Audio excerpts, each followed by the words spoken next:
On Christmas Eve, my son-in-law changed every lock in my house and sneered, "This is our home now, old man. Get out." I silently packed one single bag and walked into the night. When they woke up, I was gone. And so was the $3 million inheritance. Their phone now shows 94 missed calls, and they have no idea what's really coming for them. Before continuing, subscribe to our new channel, where we tell stories about men who take revenge on their insolent children, sons-in-law, and daughters-in-law. My name is Ralph Cunningham. I'm 67 years old, living in Austin, Texas.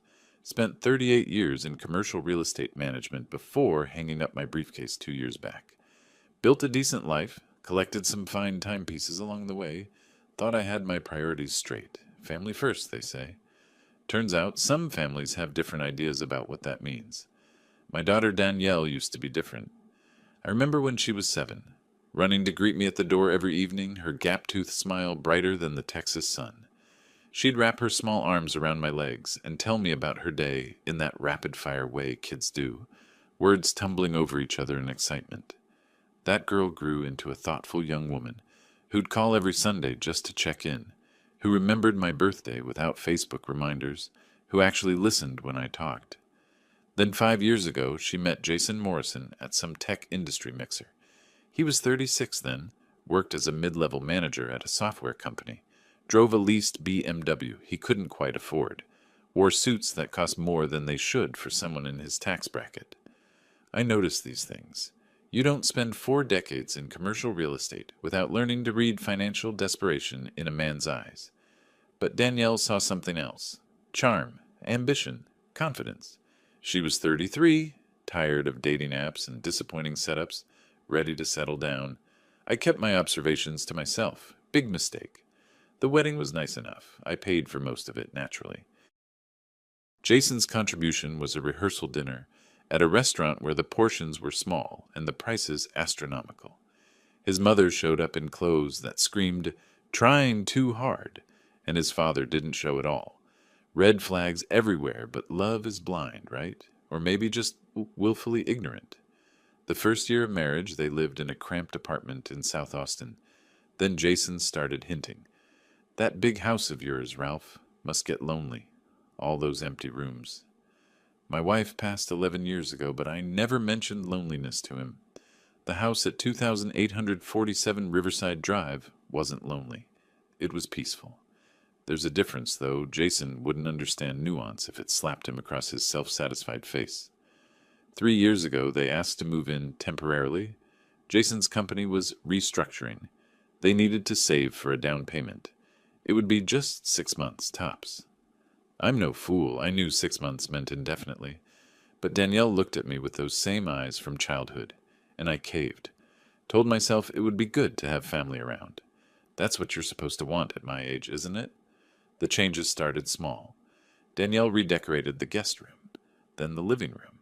Jason's golf clubs appeared in my garage, his protein powder in my kitchen cabinets. They'd invite friends over without asking, use my grill for their parties, drink my bourbon while I was out. When I mentioned it, Danielle would smile that tight smile and say, "Dad, we're family. What's yours is ours, right?" Wrong, but I didn't push it. By the second year, they weren't asking permission for anything. Jason would sprawl on my leather sofa like he owned it, feet on the coffee table I'd had for 30 years, barking into his phone about deals and margins. Danielle stopped helping with household expenses, stopped the Sunday calls because why call when we lived together? The warmth drained from her voice when she spoke to me, replaced by something colder, more calculating. She'd look at me sometimes like I was furniture, functional but outdated, taking up space in her house. Her house. That's how she started referring to it around month 20. "We should renovate the kitchen in our house. The backyard of our house needs landscaping." I'd correct her gently. "My house, sweetheart." She'd laugh it off, but her eyes never smiled. I started noticing Jason going through papers in my study 6 months ago. Told me he was just curious about property values in the neighborhood. Found him photographing documents with his phone once. When I walked in, he didn't even look guilty, just annoyed at the interruption. That's when I knew. That's when I should have acted. But I wanted to believe the best. Another mistake. Christmas Eve arrived cold and clear. I'd gone for my usual evening walk through the neighborhood, looking at lights, thinking about better holidays. Got back around 7 p.m., reached for my keys, slid one into the lock. It didn't turn. Tried the other key. Nothing. Checked the address. 2847 Riverside Drive. Definitely my house. Tried again. The deadbolt had been changed. I rang the doorbell, waited, rang again. Jason opened the door. Didn't step aside. Just stood there in the entrance of my home, backlit by my chandelier, wearing that smirk he'd probably practiced in mirrors. Keys don't work, old man? Jason, what's going on? The locks? Yeah, changed them today. Security upgrade. He leaned against the doorframe, completely blocking entry. We've been talking, Danielle and me. This arrangement isn't working anymore. Arrangement? My voice stayed level. Years of negotiating commercial leases taught me not to show emotion when someone's trying to provoke you. You living here, in our house. My house, Jason. The deed has my name on it. He laughed. Actually laughed. See, that's the thing about deeds. They can change. And we've decided this place is wasted on one old guy rattling around. We're taking over. You're out. Where's Danielle? Right here, Dad. Her voice came from behind Jason. She stepped into view but stayed back. Arms crossed, eyes fixed somewhere over my left shoulder. Couldn't meet my gaze. Wouldn't meet my gaze. Sweetheart, you're going to let him do this? Silence. She shifted her weight, looked at the floor. Jason's smirk widened. This is our home now, old man. We're done playing house with you. Time to move into a nice retirement community. Make some friends your own age. We'll handle things here. This is my property. You can't just... Can I? He stepped closer, voice dropping to something uglier. You're 67, starting to forget things, getting confused. Who's going to believe you're capable of managing a property like this? We've been the ones really running this place for years. Everyone knows it. The Austin winter air felt colder suddenly. I looked past Jason to my daughter. Danielle? She opened her mouth, closed it, turned away. That's what I thought, Jason said. You've got 30 minutes to grab some essentials. Then you're gone. We're changing all the locks tonight. Oh, wait, already did that. He jangled a new set of keys.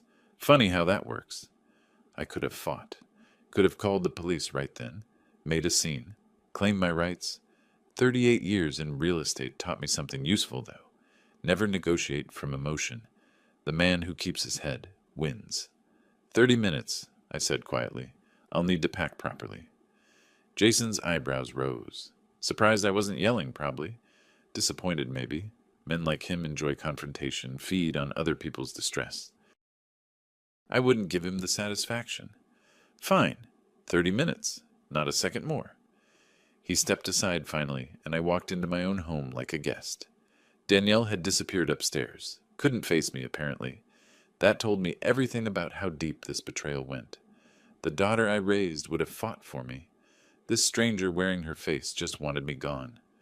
I went to my bedroom, the master bedroom I'd slept in for 40 years, and pulled a single duffel bag from the closet. Clothes first, not many. Enough for a few days. I had a feeling I wouldn't be homeless for long, but I needed to appear compliant, defeated even. Let them think they'd won. The safe was behind a painting of Lake Travis my wife loved. Jason and Danielle didn't know about it. They'd never shown enough interest in my belongings to discover it. Inside, passport, birth certificate, property deeds, stock certificates, my late wife's jewelry I'd planned to give Danielle someday. That plan just died. Also there, a USB drive with scanned copies of every important document I owned. Call it paranoia or preparation, but when you've spent 4 decades dealing with commercial contracts, you learn to keep backups. All of it went into the bag. My watch collection lived in a custom cabinet in the study. 43 pieces, accumulated over decades. Some inherited, some purchased, all meaningful. The crown jewel, a 1952 Patek Philippe Calatrava, worth $87,000 at current market value. I'd bought it 15 years ago as an investment and a passion piece.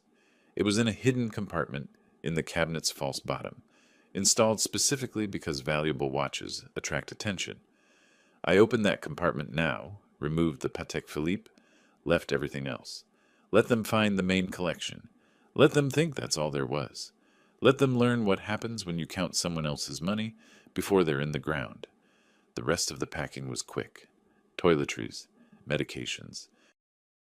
A few photographs from before Danielle married Jason. I had no use for recent pictures.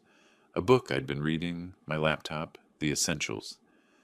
23 minutes had passed. I walked downstairs with my bag. Jason lounged on my sofa, his sofa now in his mind, drinking my bourbon. Danielle stood by the window, still not looking at me. All set? Jason asked, not getting up. Yes. Good. Leave your keys on the table. I set them down carefully. House keys, car keys to the sedan in the garage. I'll need transportation. Call a cab, or walk. I don't really care which. He took another drink, eyes gleaming with victory. I pulled out my phone, called for a taxi. 5 minutes away. We waited in silence. Danielle pretended to examine her fingernails. Jason scrolled through his phone, occasionally chuckling at something. I stood by my duffel bag in the foyer of the house I'd bought in 1984, paid off in 2003, maintained meticulously for 40 years. The cab arrived at 10:40 p.m. I picked up my bag. Jason followed me to the door. As I stepped onto the porch, he called out, "Hey, old man, don't forget, this is our house now. Tomorrow we start cleaning out your junk, selling what's worth anything. Rest goes to Goodwill. Hope you didn't leave anything important." He laughed, slammed the door. I heard the new deadbolt click into place. The cab driver, a middle-aged man with kind eyes, must have seen something in my face. "Rough night? Could be worse," I said, and I meant it, because standing on that porch, locked out of my own home by my daughter and her parasite husband, I felt something unexpected. Clarity. "Four Seasons Hotel, please." We drove through Austin's holiday-lit streets. Houses glowed warm with Christmas trees, families visible through windows. Exactly the kind of scene Hallmark movies are made of. My phone buzzed. Text from Danielle. "I'm sorry it had to be this way." Not sorry she did it. Sorry it had to be this way. As if she'd had no choice. As if I'd forced them to throw me out on Christmas Eve, already rewriting history to soothe her conscience. I didn't reply. At the hotel, I checked into a suite. The night clerk gave me a sympathetic look. Old man, single duffel bag, checking in alone on Christmas Eve. Probably thought I'd had a fight with family. He wasn't wrong. Upstairs, I spread my documents across the desk. Deeds, trust papers, financial statements, bank information, everything I'd prepared 6 months ago when I first saw Jason photographing my property documents. You don't survive 38 years in commercial real estate without learning to read people and plan for contingencies. When I noticed Jason's interest in my assets, I'd started making arrangements. Quiet arrangements, legal arrangements, arrangements that would now pay off in ways he couldn't possibly anticipate. I picked up my phone. 11:15 p.m. on Christmas Eve. Late to call anyone, especially a professional contact. But this was urgent. Stuart Hoffman answered on the third ring. "Ralph, everything okay?" Stuart was 52, one of the best real estate attorneys in Austin. We'd worked together on dozens of deals over the years. Professional relationship, not friendship, but built on mutual respect. "Stuart, I need your help. Tonight. I know it's Christmas." "What happened?" I told him. Briefly, factually. No emotion. Silence on the other end. Then, those documents we prepared 6 months ago? Time to execute them. I'll be there in 40 minutes. Start making coffee. I hung up and looked at the Austin skyline through my window. Somewhere out there in my house on Riverside Drive, Jason and Danielle were probably celebrating, popping champagne, planning how they'd spend my money. They had no idea what was coming, and that's exactly how I wanted it. Stuart arrived at midnight carrying a leather briefcase that probably cost more than Jason's monthly salary. Not that I was counting. Well, maybe I was. Numbers matter when you're building a case. He ordered coffee from room service, spread his own documents across the table next to mine, and got to work. No small talk, no pity. Just professional efficiency, which was exactly what I needed. "Walk me through the timeline again," he said, pulling out a yellow legal pad. I did. 6 months ago, Jason photographing documents. 5 months ago, my first consultation with Stuart about restructuring my assets. 4 months ago, establishing the Revocable Living Trust. 3 months ago, transferring the house into that trust. 2 months ago, moving my financial assets into a separate trust structure. 1 month ago, finalizing everything, making sure every signature was witnessed, every document notarized, every legal requirement met to the letter. You were thorough, Stewart said, reviewing the papers. Paranoid, even. Prepared, I corrected. There's a difference. He smiled slightly. Fair enough. So they changed the locks without your permission? Without my knowledge. I discovered it when I couldn't get into my own house. That's trespassing and illegal lockout in Texas, especially given the property ownership structure. He made notes. They're residing there under what legal basis? None. It was an informal arrangement. I let them stay temporarily 3 years ago. No lease, no rental agreement, nothing in writing. Even better, in Texas, that makes them tenants at will. You can terminate that arrangement with proper notice, which we'll provide via the sheriff's department. He checked his watch. It's past midnight now, technically Christmas Day. We need a notary. At this hour? I know someone.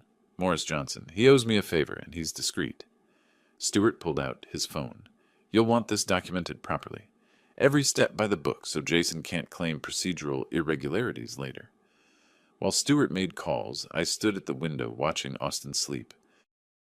Somewhere in that darkness, my daughter was in my house, probably asleep in the master bedroom.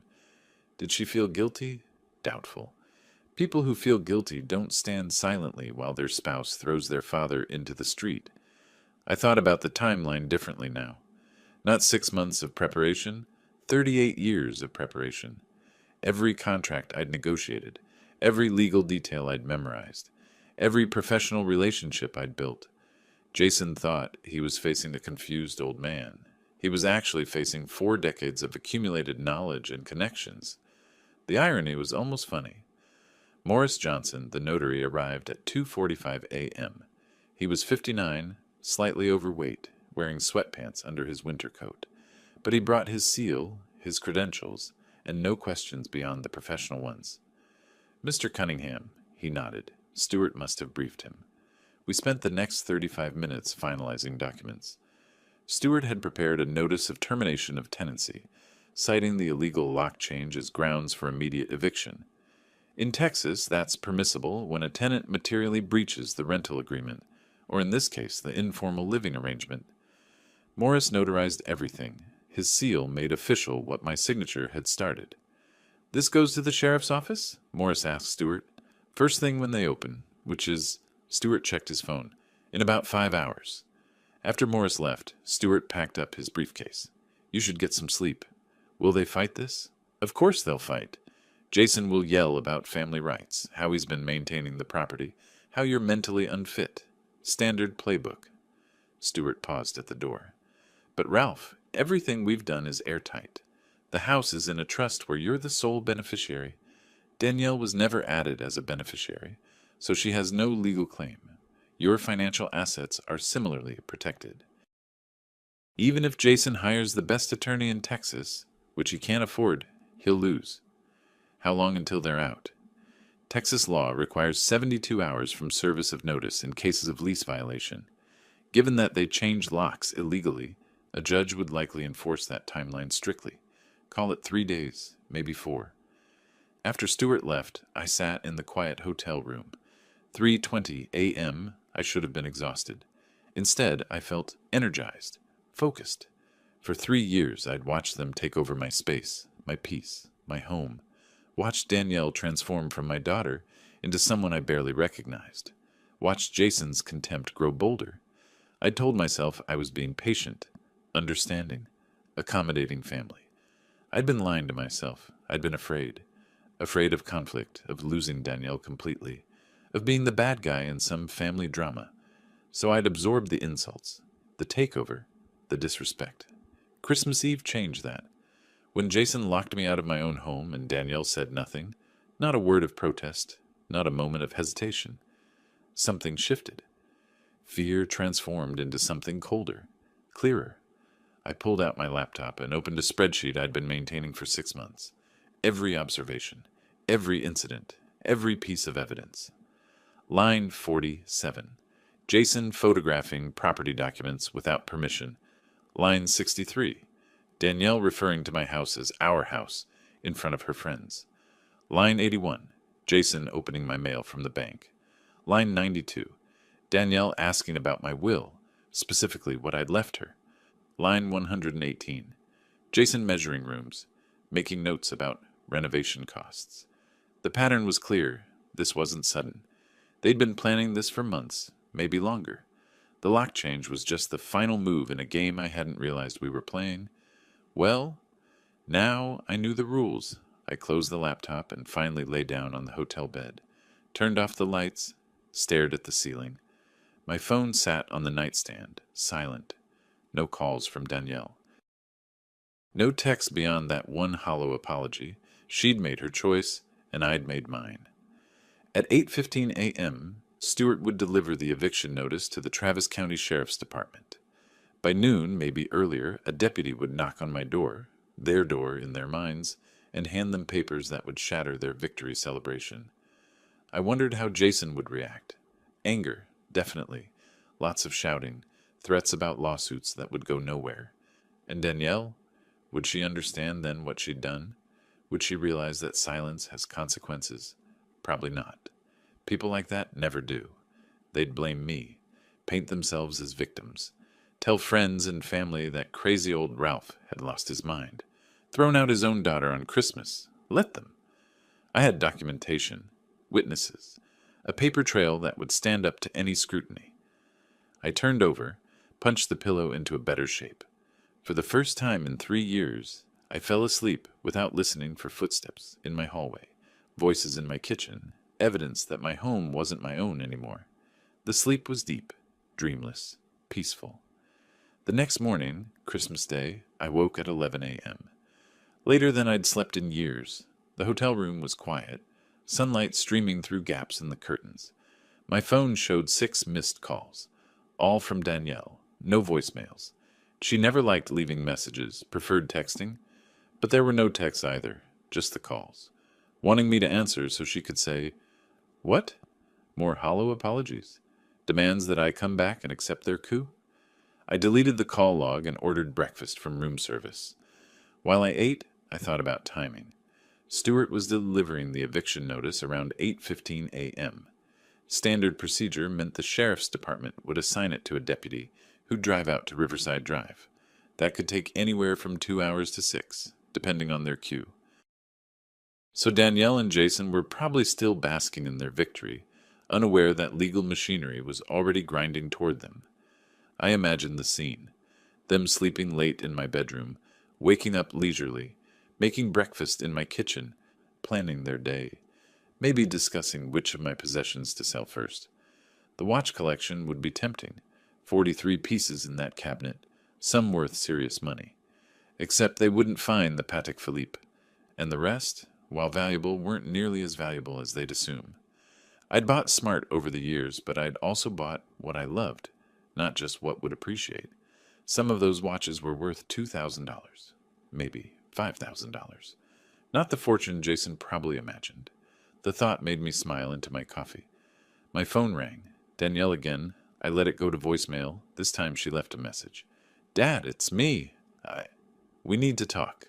About yesterday. I know you're upset, but this doesn't have to be ugly. We can work something out. Call me back, please." Work something out. Interesting phrasing. Not, "we made a terrible mistake," or "please come home." Just work something out. Like we were business partners negotiating terms, not a father and daughter navigating betrayal. I deleted the voicemail. Around 1 p.m., I left the hotel. Drove to a storage facility I'd rented 2 months ago under the trust's name. Austin Vault and Storage on the east side. The kind of place that asks no questions and maintains excellent security. Inside Unit 247, I'd been stockpiling things. Important documents Jason and Danielle didn't know existed. Backup copies of my entire watch collection's authentication certificates and purchase receipts. Photographs of my house's original condition before they'd started redecorating. Financial records going back 15 years. I also had a second set of items here. Things I'd quietly removed from the house over the past 6 months. My wife's jewelry. Some antique books. A painting worth $34,000 that had hung in my study until I'd replaced it with a cheaper reproduction. Small valuations that added up.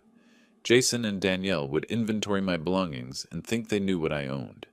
They'd be wrong by roughly $200,000. I photographed everything in the storage unit, documented it, added the images to my digital archive, then locked it back up and drove to a different location, a bank branch where I had a safety deposit box separate from my main accounts. Inside that box, additional documentation, cash reserves, and a letter I'd written 6 months ago. Instructions for what to do if things went exactly as they had on Christmas Eve. Reading that letter now felt surreal. Past Ralph had predicted present Ralph's situation with uncomfortable accuracy. The lock change, the eviction, Danielle's silence, all of it. But past Ralph had also planned the response. Every step mapped out, every contingency considered. I returned the letter to the box and drove back to the hotel. At 2:20 p.m., my phone erupted with calls. Danielle, then Jason, then Danielle again, then a number I didn't recognize, then Jason again. I muted the phone and continued reading the news on my laptop. The calls continued. Every few minutes, a pattern of desperation that told me the sheriff had arrived. At 3:15 p.m., my phone showed 23 missed calls. Still muted, I checked the voicemails. Jason's voice tight with fury. "You think you're clever, old man? Those papers mean nothing. I've got rights. We'll see what a judge says about this." Danielle crying. "Dad, please pick up. There's a sheriff here saying we have to leave. This is crazy. We can fix this. Just call me back." Jason again. "This is harassment. You're harassing your own daughter. You senile." The message cut off. An unknown number. Probably their attorney. "Mr. Cunningham, this is Derek Paulson from Paulson and Associates. I'm representing Jason and Danielle Morrison regarding the property dispute. Please contact me at your earliest convenience." I saved that one. Knowing who was representing them would be useful. More calls from Danielle, more crying, more pleading, each message a variation of the same theme. This was unfair, unexpected, fixable if I'd just talked to them. None of them said, "We're sorry we threw you out." None of them said, "We were wrong." None of them acknowledged what they'd done, just surprised that actions had consequences. I opened a fresh document on my laptop and began drafting a timeline. Not for legal purposes, Stewart had that covered. This was for me, a record of exactly how events unfolded, preserved while details were fresh. My phone buzzed with a text from Stewart. "Sheriff served notice at 14:20. They have 72 hours. Confirm property ownership via trust documents." Jason made threats. Deputy noted it in report. I texted back, "Thank you." Stewart, "They'll lawyer up. Be prepared for contact from their attorney." Me, "Already happened. Derek Paulson." Stewart, "Know him. Decent attorney. Can't fix a losing case, though." That evening I had dinner in the hotel restaurant. Steak, medium rare, a glass of wine. The server was attentive without being invasive. The meal was excellent. While I ate, I thought about Danielle's calls. 23 of them, plus voicemails, plus texts that were probably piling up now. She wanted to talk, wanted to work something out. But what she really wanted was for me to undo the consequences of her choices, to pretend Christmas Eve never happened, to hand over my home, my assets, my future like it was her birthright, rather than my life's work. The old Ralph might have wavered, might have called her back, listened to her tears, considered compromise, but something had broken on that porch when the door slammed in my face. Some fundamental assumption about family, about loyalty, about what people owed each other. I finished my steak and ordered dessert. My phone showed 31 missed calls now. I turned it face down on the table and enjoyed my chocolate cake in peace. Later, back in my room, I sat by the window with my laptop, pulled up the trust documents Stewart and I had created, read through them again, making sure I understood every clause, every protection, every failsafe. The house was protected. My financial assets were protected. Even my watch collection, the pieces still in the house, were itemized in trust documents, with photographic evidence of their existence and condition. Jason could destroy them out of spite, but he couldn't sell them legally, and if he tried, I had remedies. Legal remedies that would cost him far more than any watches were worth. I thought about tomorrow, the day after Christmas. 72 hours from now, Jason and Danielle would be out of my house. They'd have to find somewhere else to live, pack their belongings, face the reality of their situation. And then what? They'd regroup, plot their next move. Jason would push for litigation, probably. Try to claim some legal right to my property or assets. It would fail. Stewart had made sure of that. But they'd try anyway, which meant I needed to think several moves ahead. Not just evict them, not just protect what was mine, but ensure they couldn't come back, couldn't manipulate, couldn't try this again in different forms. I opened a new document and started typing. Strategy, next steps. Under that heading, I listed possibilities, options, moves, and countermoves. By midnight, I had a framework, not complete yet, not ready to execute, but forming, taking shape. I looked out at Austin's skyline, Christmas lights still twinkling, families probably exchanging gifts, sharing meals, being together. My phone sat silent now. The calls had stopped around 10 p.m. Either they'd given up for the night, or their attorney had told them to stop harassing me. Smart advice, if so.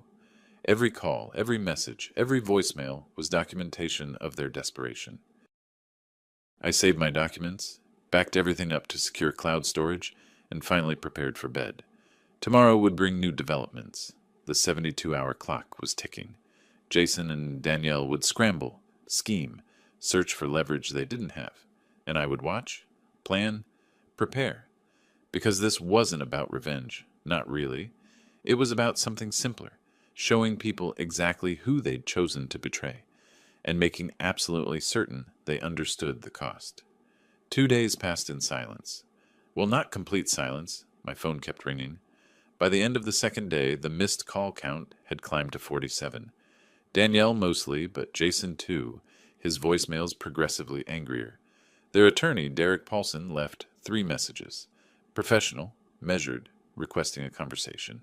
I saved those. The contrast between his calm legal tone and Jason's rage-filled rants would be useful if this went to court.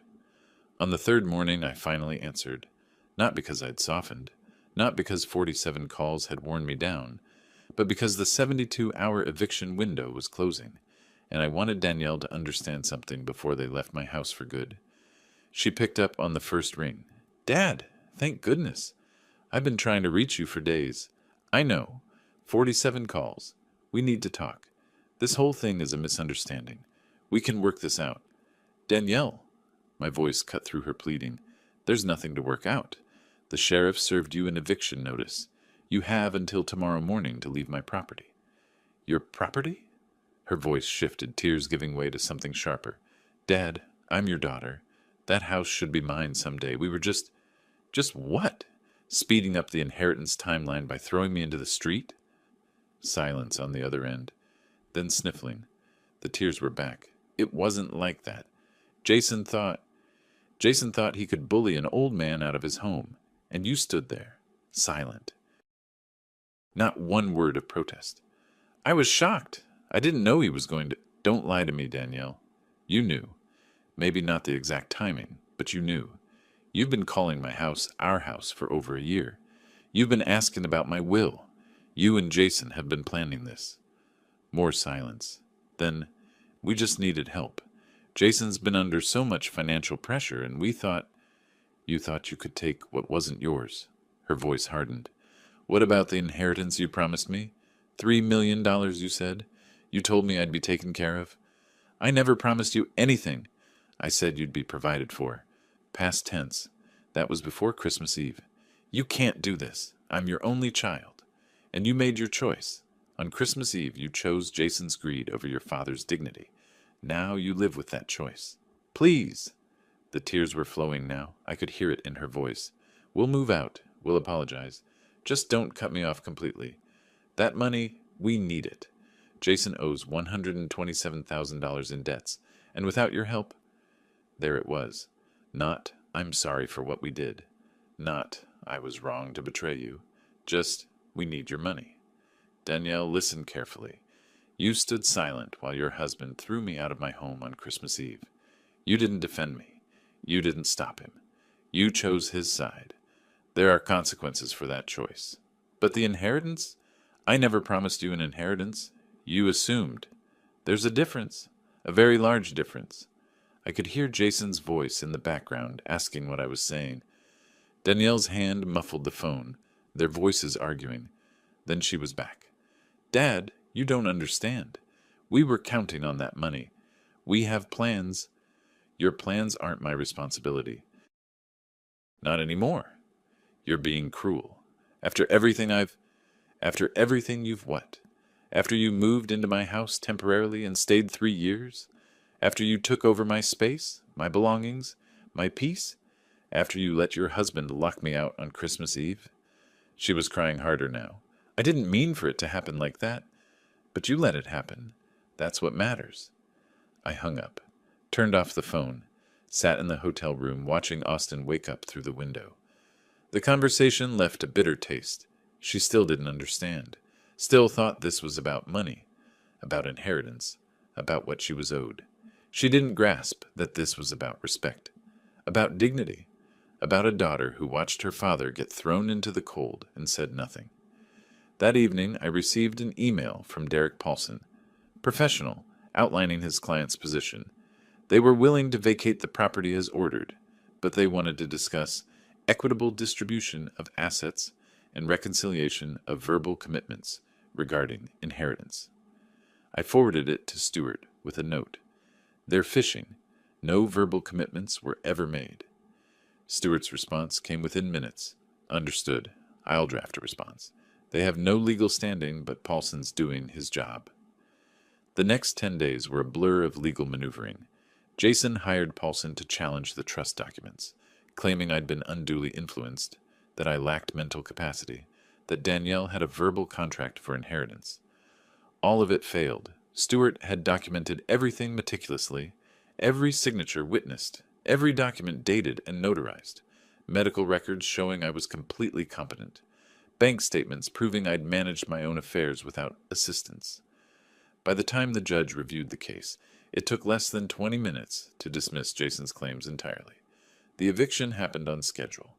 I wasn't there. Stewart advised against it, and I had no desire to watch them pack. But he sent me updates. They'd damaged some items before leaving. Broken picture frames, scratched furniture, small, petty acts of revenge that only proved who they really were. I documented everything through the property manager I hired. Photographs, itemized lists. Total damage, $23,400. I filed a civil suit for damages. Jason and Danielle would owe me money now, not the other way around. 2 weeks after Christmas, my phone showed 94 missed calls. I'd kept it off mostly, only turning it on to check messages from Stewart and handle necessary business. The voicemails were predictable. Danielle begging, Jason threatening, their attorney trying to negotiate, a few from people I didn't know, probably friends of theirs trying to mediate. I deleted them all. They'd moved to Jason's mother's apartment, I learned from Stewart, a small 2-bedroom on the east side of Austin. The mother wasn't happy about it, according to gossip Stewart had picked up. 2 adults crammed into her space, just like they'd crammed into mine. Poetic, really. Then Jason lost his job. His employer found out about the legal troubles, the eviction, the lawsuit, the failed challenge to my trust documents. Called it a reputational risk and let him go. Without income, Jason couldn't pay his debts. Credit card companies started calling. Collection agencies got involved. The $127,000 he owed became $135,000, with penalties and interest. I learned all this not from investigation, but from public records, court filings, credit reports that appeared in legal discovery. Everything was documented, official, part of the legal machinery grinding them down. I didn't cause Jason's job loss, didn't call his employer, didn't spread rumors. I didn't have to. His own actions, changing my locks illegally, the eviction proceedings, the failed lawsuit, created a paper trail any HR department could find with a basic background check. Consequences have a way of cascading. 10 days after the eviction, I returned to my house. The property manager met me at the door with keys, new locks, changed again after Jason and Danielle left. We walked through together, documenting damage. The master bedroom, where I'd slept for 40 years, looked like a tornado had passed through. They'd taken the mattress. Fine, I'd planned to replace it anyway. But they'd also broken the antique bed frame my wife had loved. Deliberately. The wood was splintered, not cracked from moving. Someone had taken something heavy to it. In the study, books were scattered on the floor. My desk had deep scratches across the surface. The leather chair had a slash through the seat cushion. Small damages. Petty damages, but damages nonetheless. The property manager tallied everything, took photographs, wrote notes. $23,400, he confirmed. Maybe $24,000 if the hardwood floor damage is worse than it looks. I nodded. File everything with my attorney. Add it to the civil suit. After he left, I walked through the house alone. It felt different. Emptier, yes, but also cleaner. Like a sickness had been removed. 3 years they'd lived here. 3 years of gradually taking over, pushing boundaries, treating my home like their property. And now they were gone. I stood in the living room where Jason had sprawled on Christmas Eve, drinking my bourbon and smirking. The sofa looked smaller now, less imposing, just furniture, not a symbol of occupation. My phone rang. I'd turned it back on that morning. Danielle's number. I let it go to voicemail. 5 days later, I had a meeting scheduled with Regina Collins, an estate planning attorney Stewart had recommended. She specialized in complex inheritance situations, particularly cases where family dynamics were complicated. Regina was 44, sharp-eyed, with the kind of professional demeanor that suggested she'd seen every family drama imaginable and remained unimpressed by all of them. We met in her downtown office. Floor-to-ceiling windows overlooking Congress Avenue, expensive furniture, law degrees from prestigious universities on the wall. "Mr. Cunningham," she greeted me, "Stewart briefed me on your situation. You want to revise your estate plan." "Completely rewrite it?" I corrected. She pulled out a yellow legal pad. "Walk me through what you're thinking." I did. My current assets. The house at 2847 Riverside Drive, currently valued at $1,850,000. Financial assets in various trusts and accounts totaling $2,847,000. My watch collection professionally appraised at $890,000. Other personal property, maybe another $100,000. Total estate value, roughly $5,687,000. "And your current beneficiary?" Regina asked. "Was my daughter. Sole beneficiary. Everything went to her." "Was? I'm changing that, effective immediately." Regina made notes. "What would you like to do instead?" I'd thought about this carefully, planned it during those quiet hotel nights, refined it while walking through my empty house. 3 charitable beneficiaries. Dell Children's Hospital. They do excellent work, and I want to support pediatric care. The Austin Homeless Shelter, because I know what it's like to be locked out of your home now, and the Firefighters Relief Fund. Regina's pen moved across the page. "Equal distribution? Yes. Split it evenly. The house, the financial assets, everything. Sell what needs selling. Distribute the proceeds. And your daughter? $1. That's the standard amount to show she wasn't forgotten, just excluded intentionally. What about her husband? Jason Morrison gets nothing. He's not blood family, so there's no need to leave him even a token amount." Regina looked up from her notes. "Mr. Cunningham, I have to ask. Are you certain about this? Completely disinheriting your only child is—" "I'm certain. Family dynamics change. People reconcile. You might regret—" "I won't." She studied my face for a long moment, then nodded. "All right. I'll draft the documents. You'll need witnesses, ideally people who can attest to your mental competence, if this gets challenged." "It will get challenged," I said. "Danielle will try to overturn it." "Based on what grounds?" "Undue influence, mental incompetence, whatever her attorney suggests." Regina smiled slightly. "Then we'll make this bulletproof. Medical evaluation showing cognitive function, multiple witnesses, video recording of the signing, a statement of intent explaining your reasoning. When I'm done, this will be the most challenge-proof will in Travis County." We spent the next 2 hours working through details. Every asset cataloged, every contingency planned, every potential legal challenge anticipated and defended against. When we finished, Regina gathered her notes. "I'll have draft documents ready in 3 days. We'll schedule the formal signing with witnesses and a notary." "Thank you. One more thing." She hesitated. "Your daughter will find out about this. Probably sooner than you'd like. Someone always talks. Bank employees. Legal assistance. Someone in the chain of documentation. I know. How do you want to handle that? However it happens, I'm not hiding this from her. She made her choice on Christmas Eve. This is mine. 2 days later, Danielle found out. I don't know how. Maybe her attorney had connections. Maybe someone at the bank mentioned something. Maybe she'd been monitoring my activities somehow. But she found out. The call came at 2:30 p.m. I was having coffee in my study, my actual study now, no longer invaded by Jason's protein powder and golf magazines. Dad, I just heard something crazy. Her voice was tight, controlled, but I could hear panic underneath. Someone said you changed your will.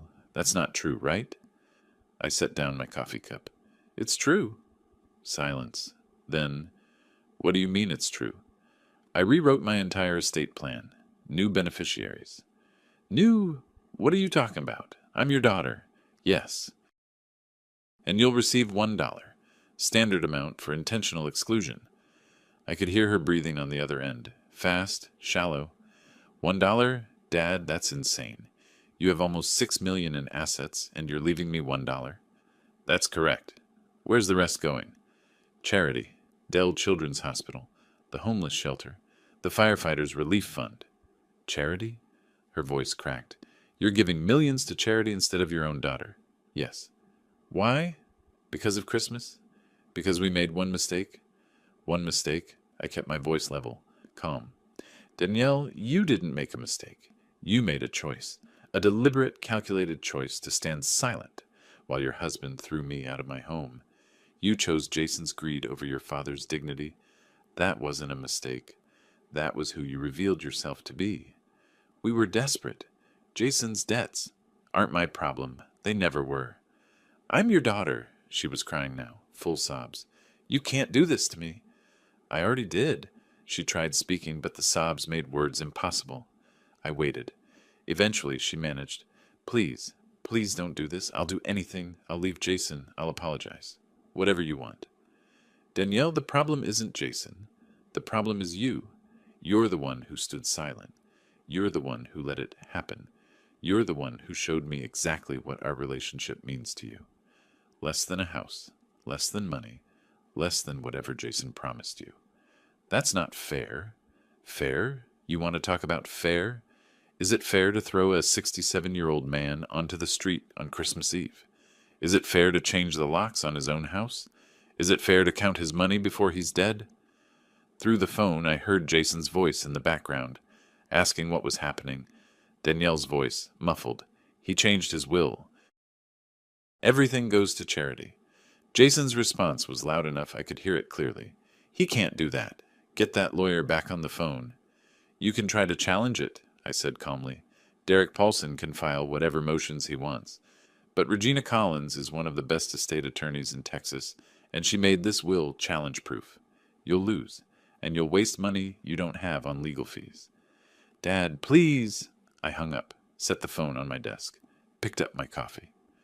Through the window, Austin looked peaceful, sunny, normal. My daughter was probably crying in her mother-in-law's cramped apartment, her husband raging about money they'd never have, their futures crumbling around them. And I felt calm, not happy. This wasn't a victory to celebrate. I'd lost my daughter, or rather learned I'd lost her years ago and only now accepted it. But calm, clear, like a decision made, a path chosen, a necessary amputation completed. The phone rang again. Danielle? I sent it to voicemail. It rang again. Jason this time. Voicemail. 6 more calls over the next hour. All ignored. Finally, a knock at my door. I looked through the peephole. Danielle stood on my porch, red-eyed, mascara streaked, hands trembling. I opened the door, didn't invite her in, just stood in the doorway, blocking entry, the same way Jason had blocked me on Christmas Eve. Dad, her voice was raw. Please, can we talk? We just did? On the phone. I mean, really talk. Face to face. Please. I looked at her. My daughter. The girl I'd raised, loved, provided for. The woman who'd stood silent while her husband threw me into the cold. Danielle, there's nothing left to say. I'll leave Jason. I'll divorce him. I'll do whatever you want. Just please don't cut me off completely. And there it was. The calculation. Leave Jason. Not because it was right, not because she regretted her choice, but because she thought it would get her the inheritance back. The problem isn't Jason, I repeated. The problem is you. You allowed this to happen. You made your choice. I made a mistake. No, you made a choice. And now you're not sorry about the choice. You're sorry about the consequences. That's different. Very different. Her face crumpled. Please? I looked at her without anger, without pity, just clarity. You stood there on Christmas Eve and said nothing. Not one word in my defense. You chose silence when I needed you most. That's not something an apology can fix. I closed the door, heard her crying on the other side, heard her fist pound once, twice, then footsteps retreating down the walkway. Watched through the window as she got into a car, not Jason's BMW, that had probably been repossessed, and drove away. My phone showed new voicemails. I deleted them without listening. The house was quiet again. Finally, completely mine. I poured fresh coffee, settled into my chair, and pulled up the charity websites on my laptop. Dell Children's Hospital, the Homeless Shelter, the Firefighters Fund. They didn't know it yet, but in a few years, or months, or decades, depending on how long I lived, they'd receive a substantial donation. Money that would help kids, help the desperate, help the people who risk their lives for others. Better uses than funding Jason Morrison's debts or Danielle's calculated attempts at reconciliation. My phone rang again. I turned it off. The silence was perfect. A month passed. February brought cold rain to Austin, the kind that makes everything gray and miserable. Appropriate weather for what was happening to Danielle and Jason. I learned about the divorce filing through Stewart. He'd kept tabs on their situation, not because I asked, but because he was thorough. Professional vigilance in case they tried something new legally. Danielle filed papers last week, he mentioned during one of our monthly check-ins at his office, citing irreconcilable differences. I sipped the coffee his assistant had brought. How convenient. You think it's strategy, to get back in your good graces? I know it is. I set down the cup. She thinks if she leaves Jason, I'll soften. See her as the victim of his influence. Restore her to the will. Stewart made a note on his legal pad. Will you? No. He nodded. Didn't try to convince me otherwise. That's why I kept working with him. He understood that some decisions were final. The divorce itself was messy. I didn't follow it closely, but information filtered through. Jason contested it, claiming Danielle was abandoning him during financial hardship. The irony was thick enough to choke on. He'd thrown me out during Christmas, but her leaving during his crisis was somehow betrayal. Credit collectors were circling them both now. The $127,000 in debts had grown to $143,000 with penalties, interest, and legal fees from their failed challenge to my trust documents. Neither of them could pay. Jason's mother kicked them out after 6 weeks. Apparently, his late-night rages and Danielle's constant crying wore through even maternal tolerance. They moved to separate cheap apartments on opposite sides of Austin. Danielle found work, office manager at a small accounting firm, $38,000 a year. For someone who'd spent 3 years as a housewife in a $1.85 million home, the adjustment must have been brutal. I knew all this not from investigation, but from the Austin grapevine, mutual acquaintances, people who'd ask me carefully probing questions. Ralph, I heard about Danielle's new job. Must be hard for her, such a change. I'd nod noncommittally and change the subject. Meanwhile, I was settling into a comfortable rhythm, attended a watch auction in Houston, acquired a 1960 Omega Speedmaster for a reasonable price, had dinner with old colleagues from my commercial real estate days, visited my physician for a routine checkup. Perfect health for 67, he said. Important documentation for Regina's challenge-proof will. On the last day of February, a letter arrived, hand-addressed envelope, Danielle's handwriting, 8 pages inside, covered with her familiar loops and curves. I made coffee before reading it. The letter started with apologies, detailed, specific apologies for Christmas Eve, for the years of taking advantage, for standing silent, for choosing Jason over me. She acknowledged everything, took responsibility, said she understood why I was angry. Then came explanations, how Jason had manipulated her, isolated her from friends, Convinced her that my money was rightfully theirs. How she'd been weak, scared, desperate. How she'd made terrible choices under his influence. More apologies, promises to change, evidence of change, the divorce filing, her new job, therapy sessions she'd started attending. Then on page 7, the request. Not for the full inheritance. Just some help. Just, a chance to rebuild. Just acknowledgement that I'm still your daughter despite my mistakes. Page 8 included specific numbers. Could I help with her security deposit? Maybe co-sign a car loan. Perhaps a small monthly stipend until she got on her feet. I read it twice, then set it aside and stared out the window. The letter was good, well written, emotionally intelligent. It hit all the right notes: accountability, remorse, hope for redemption. But there was one problem. If she'd truly changed, truly understood what she'd done, the letter would have ended on page 6, after the apologies, after the acknowledgement of fault. The fact that pages 7 and 8 asked for money told me everything I needed to know. She was still counting my assets, still calculating what she could extract. The only difference was sophistication. Instead of demanding inheritance, she was requesting help. Different packaging, same product. Stewart called the next afternoon. Danielle's attorney reached out. They'd like to arrange a mediated conversation between you and your daughter. Neutral territory. Professional mediator present. What's the goal? Reconciliation, supposedly. But I'd bet they want you to agree to something in writing. Maybe a trust for her benefit. Maybe a commitment to help financially. Tell them no. You don't want to hear what she has to say. I already did. 8 pages. It ended with her asking for money. Silence on the line. Then a quiet laugh. Of course it did.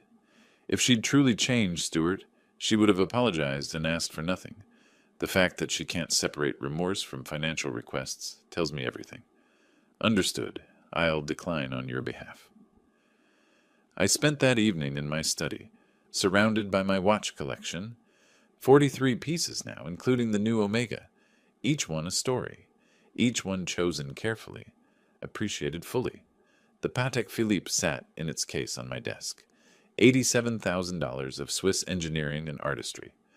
I'd taken it from the house on Christmas Eve, the only piece I'd rescued. Sometimes I wondered if Jason had found the rest of the collection yet.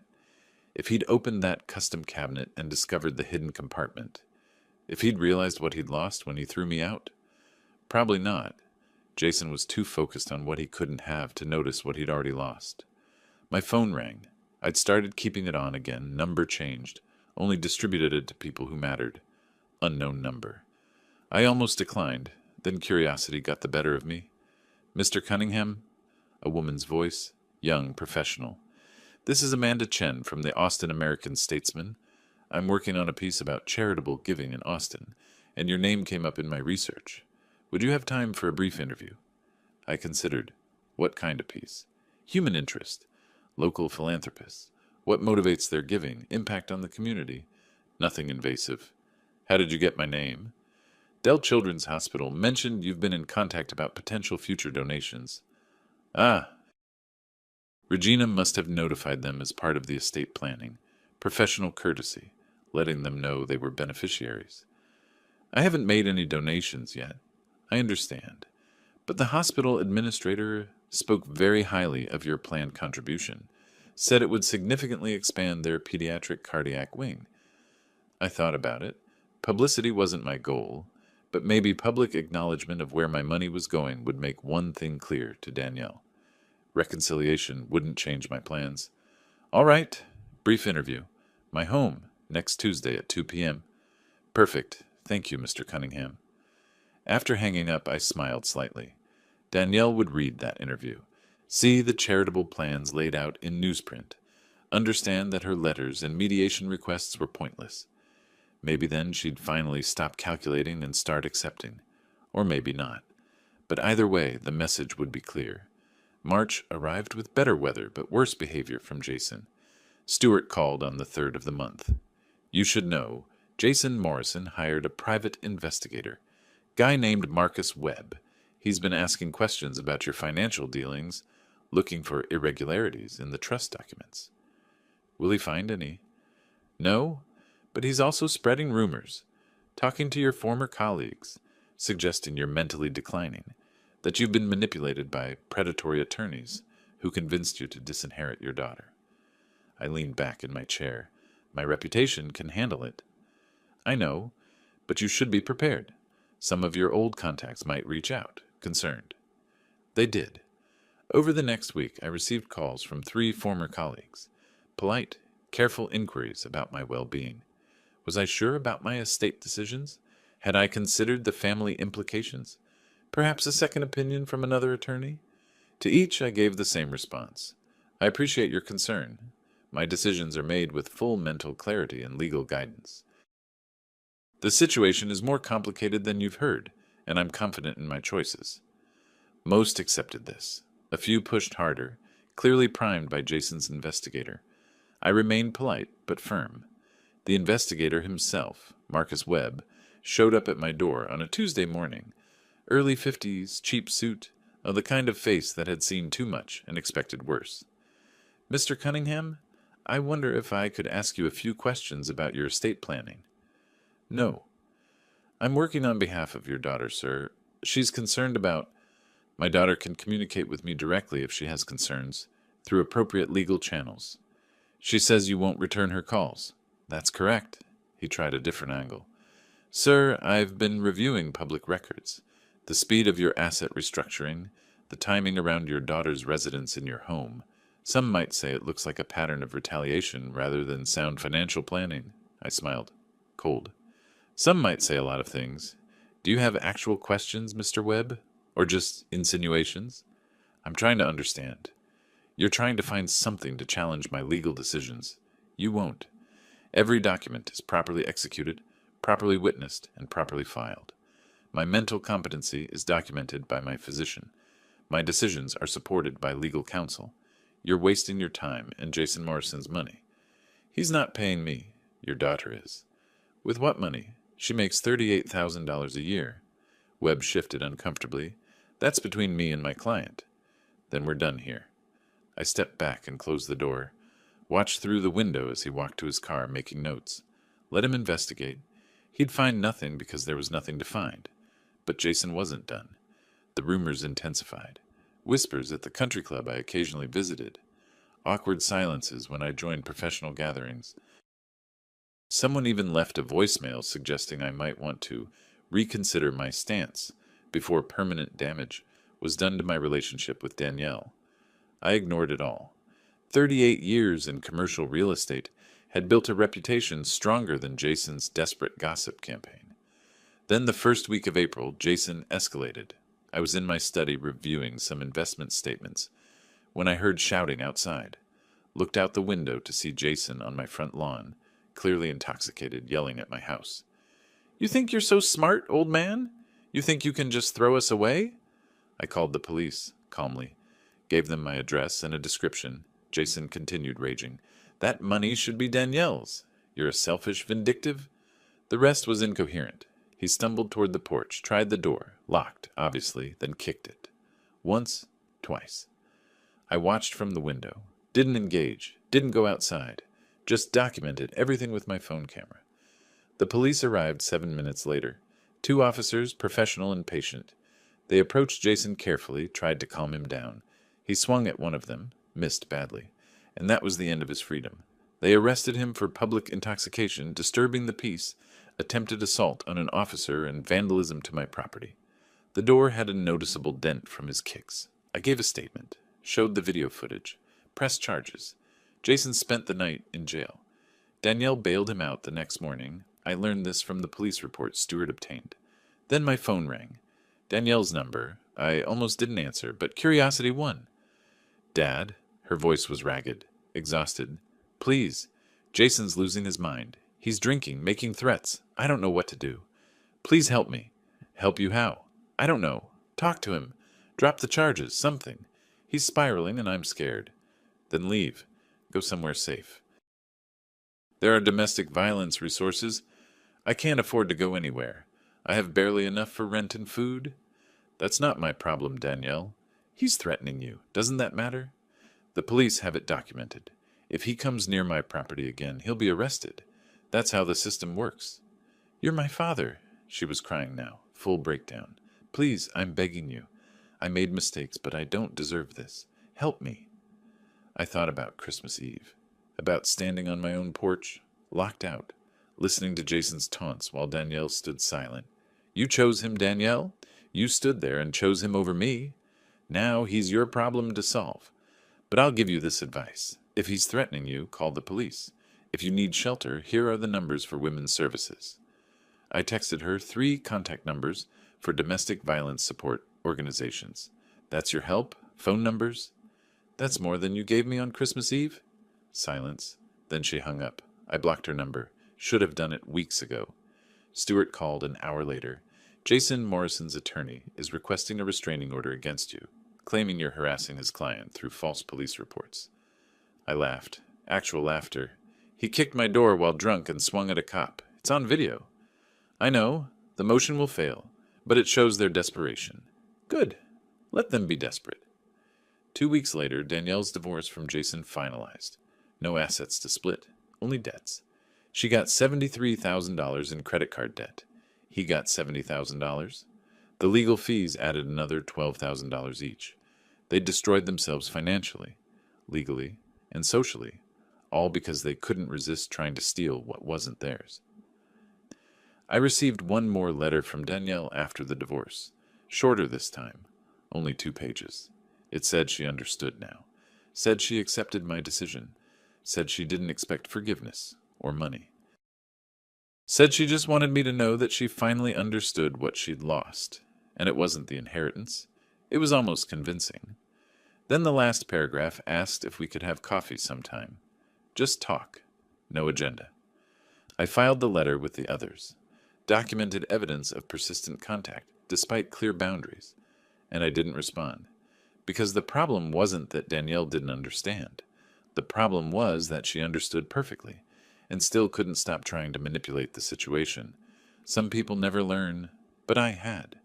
On Christmas Eve, standing on that porch, I learned exactly who my daughter was, and I'd acted accordingly. May arrived with warmth and clarity. Spring in Austin at its finest. Blue skies, comfortable temperatures, the kind of weather that makes you appreciate being alive. I'd been planning the charity auction for weeks. Regina Collins connected me with the development director at Dell Children's Hospital, a sharp woman named Patricia Morrison.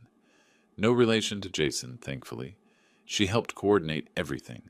12 watches from my collection, carefully selected pieces that would attract serious collectors while serving a greater purpose. Not the Patek Philippe, that stayed with me, but quality timepieces nonetheless. A 1968 Rolex Submariner, a 1971 Omega Speedmaster, a vintage Cartier tank, others. Combined estimated value, $340,000. The auction took place at a downtown hotel ballroom. Patricia had worked miracles with publicity. Local philanthropists attended, business leaders, the mayor, and press. The Austin American Statesman sent their reporter, Amanda Chen, who'd interviewed me weeks earlier. I wore a simple dark suit. Nothing flashy. Let the cause speak for itself. The event started at 6 p.m., cocktails and networking, then the auction itself. I circulated through the crowd, shaking hands, making small talk. Several people mentioned they'd read about my planned charitable contributions. Word had spread through Austin's philanthropic circles. Mr. Cunningham, the mayor approached, hand extended. Patricia tells me you're making a significant contribution to pediatric cardiac care. The hospital does important work. I'm fortunate to be able to support it. We need more citizens like you. He lowered his voice slightly. I also heard about your family situation. I'm sorry you're going through that. I kept my expression neutral. Thank you. Sometimes the right choice isn't the easy one. He nodded, understanding in his eyes, and moved on to greet other guests. The auction began at 7:15. A professional auctioneer Patricia had hired worked the crowd expertly. Each watch came with documentation, provenance, condition reports, authentication certificates. Serious collectors leaned forward, studying the pieces.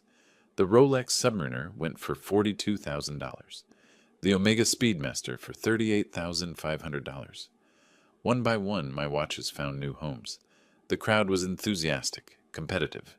By the time the last piece sold, we'd raised $347,000, 7,000 more than the estimate.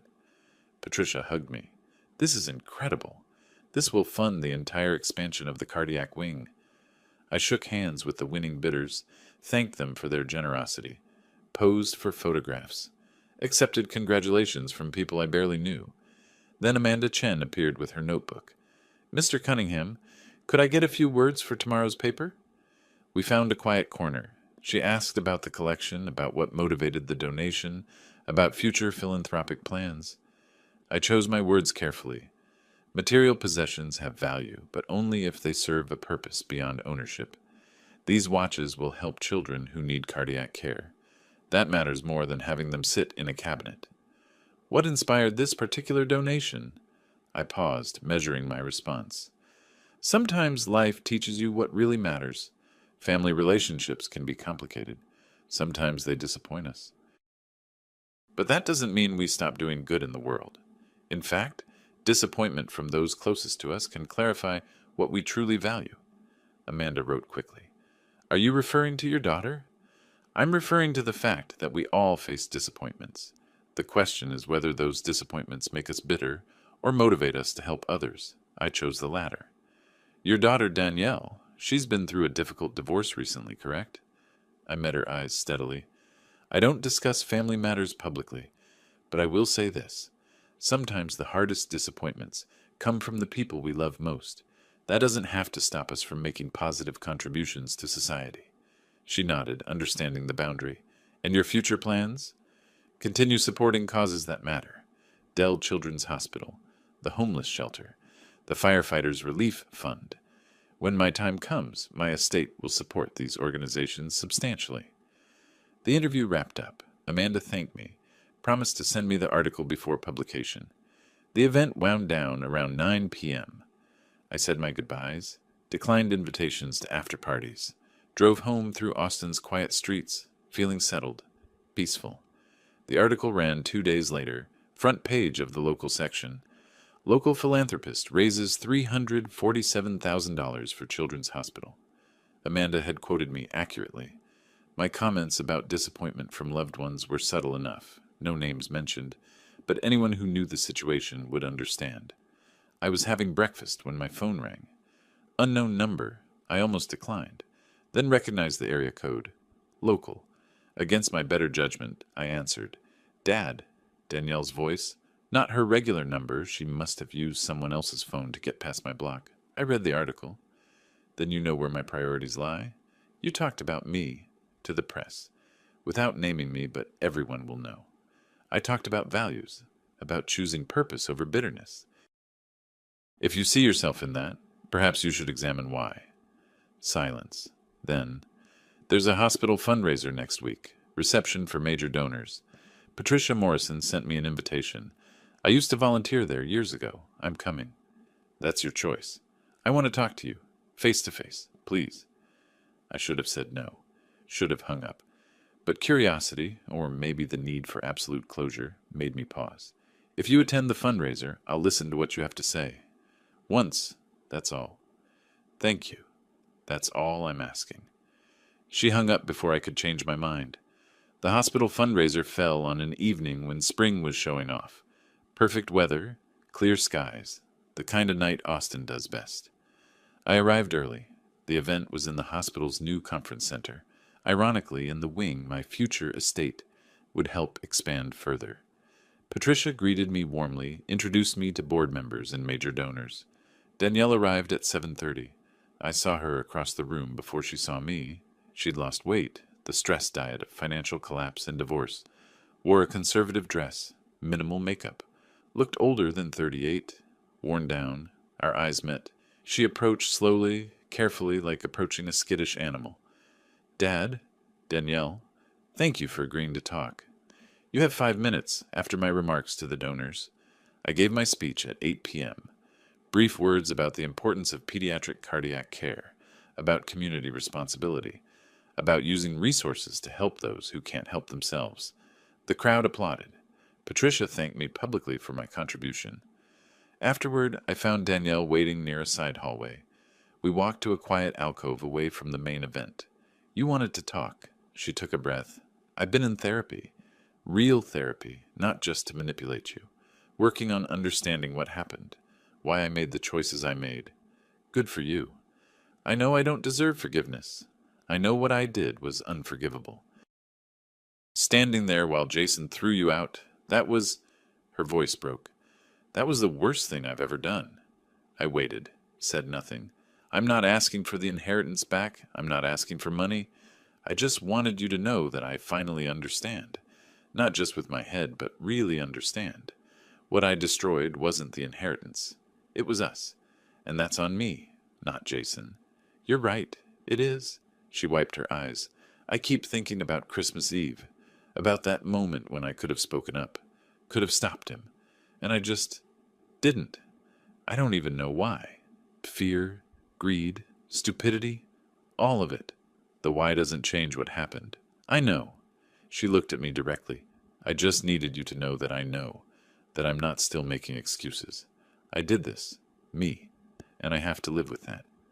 I studied her face, searching for calculation, for manipulation, for the angle. Found only exhaustion and genuine regret.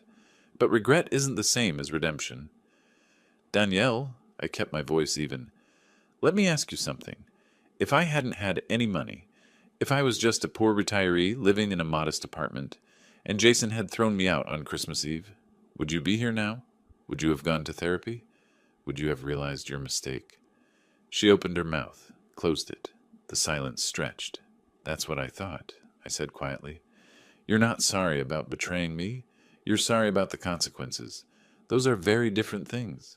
No, that's not. She struggled. I'm sorry about betraying you. I really am. But you're right that the consequences made me face it. Does that make it less real? It makes it insufficient. I reached into my jacket pocket, pulled out an envelope. I'm going to give you something, not because you deserve it, not because it changes anything between us, but because I don't want you completely destitute. She took the envelope with shaking hands, opened it. Inside, a check for $50,000. This is the last money you'll ever receive from me. Use it to rebuild, get training, start over. But understand this, we're not family anymore. That ended on Christmas Eve when you chose silence. Dad, this isn't negotiable, Danielle. This isn't the beginning of reconciliation. This is the end. Take the money. Build a new life. But I won't be part of it. Tears streamed down her face. Can't there be a path back, eventually? I thought about that porch, the locked door, her silence, Jason's smirk, 3 years of them taking over my home, the assumption that my money was theirs. No, she crumpled. Not theatrically, just a slow collapse of hope. She'd known, I think, but hearing it made it real. Thank you for the money, she whispered. I know I don't deserve it. You don't. But I'm giving it anyway. Consider it your inheritance. All of it. I walked away, didn't look back. Heard her crying behind me, but I kept walking. Patricia found me near the exit. Everything all right? It will be. 2 weeks later, I sat in Regina Collins' office for the final signing.